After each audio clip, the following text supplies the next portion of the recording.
A particle is in the ground state of the harmonic oscillator with classical frequency omega, when suddenly the spring constant quadruples, so omega prime is now 2 omega, without initially changing the wave function.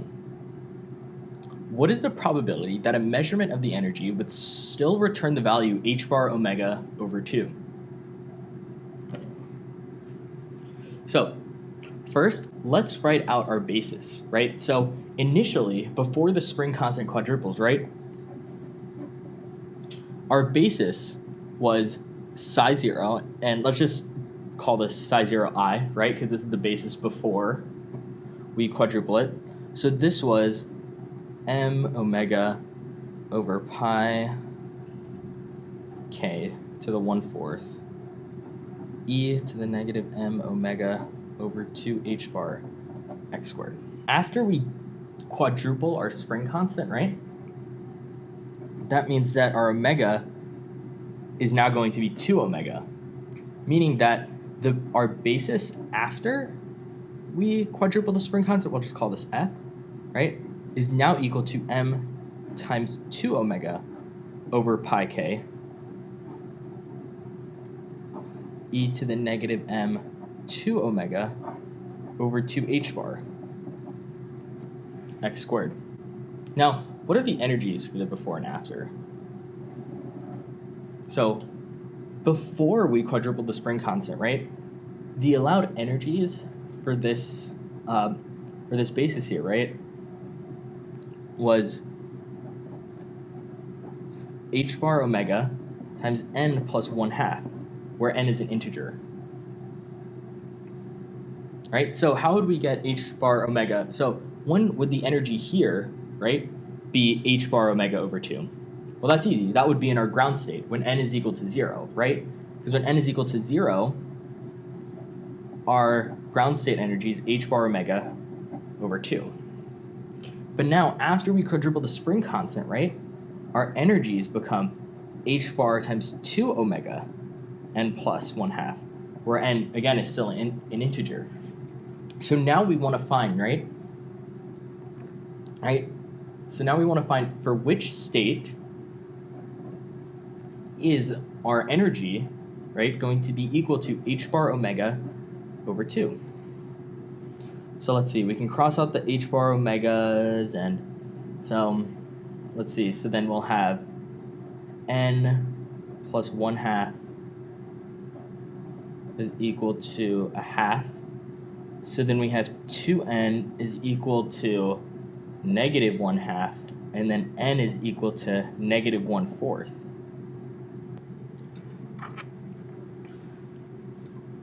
Now, this isn't good because n has to be an integer, right?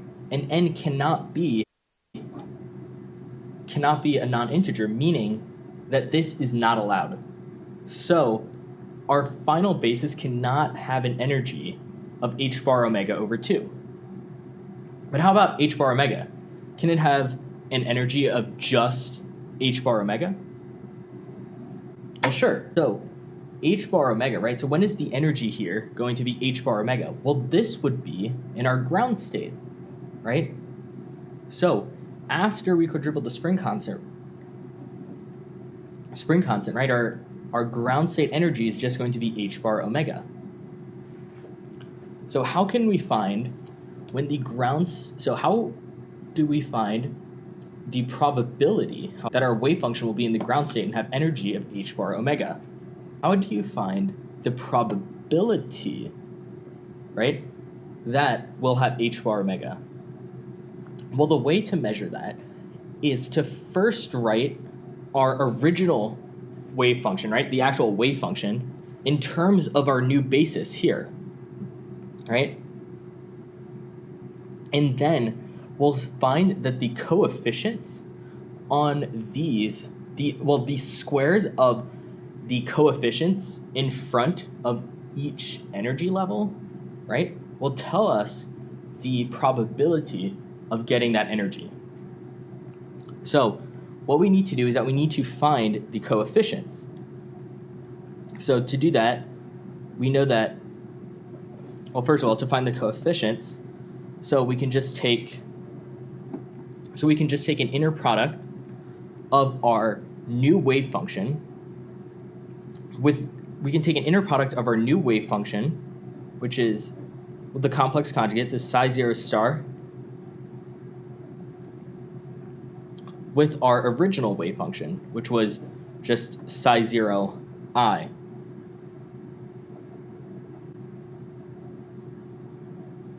And we're trying to find the probability when n is 0, right? Because that will tell us for this energy. So C0, this should be psi n is here.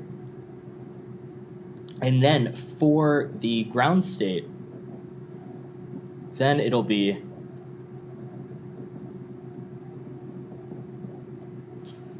this inner product here. So what we're trying to do is that we're trying to find the coefficient for the ground state, and we can do this by taking the inner product of the basis that we'd like to rewrite it in with the function that we're trying to rewrite. Where again, psi 0 I is the function that we are trying to reproduce, which is m omega over pi h bar to the 1/4 e to the negative m omega over 2h bar x squared. And where psi f is our new basis, which will be 2m omega over pi h bar to the 1/4 e to the negative m omega over h bar x squared.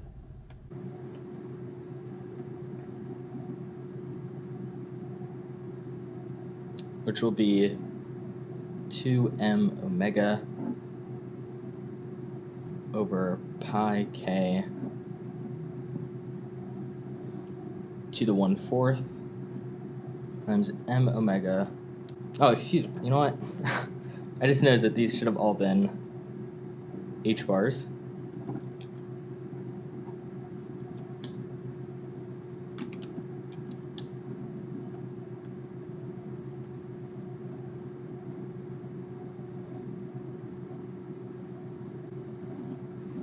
And then this will be the integral from negative infinity to infinity of e to the negative 3m omega over 2h bar x squared dx. Now, to evaluate this integral, we can use the formula that in general, an integral from 0 to infinity of the form x to the 2n e to the negative x squared over a squared dx is equal to the square root of pi times 2n factorial over n factorial a over 2 to the 2n plus 1. Now, for our integral here, our n, right, since we're not actually multiplying by an x anywhere, right, our n is going to be 0, and our a will be the square root, so our n is 0,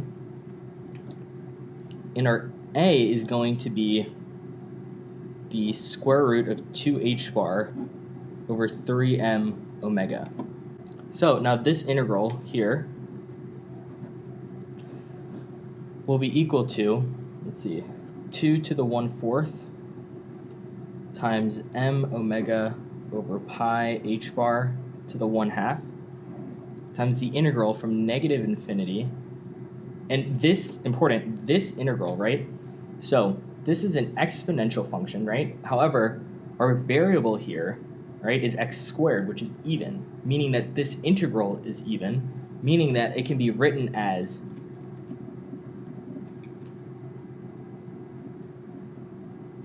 twice the integral from 0 to infinity,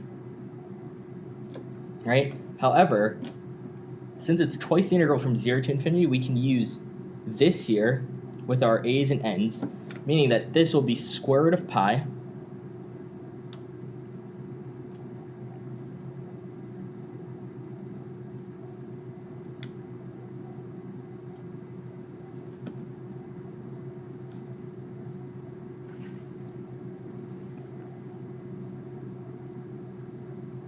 pi 0 factorial, which is 1, over 1, so that's just 1, times a over 2, so a is square root of 2h bar over 3m omega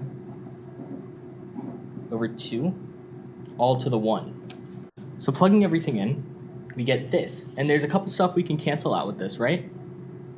So we can get these pi's to cancel out. Here, we can get these h bars to cancel. And when we do all of this, what we're left with is C0 is equal to 2 to the 1/4 square root of 2/3, which is equal to 0.97.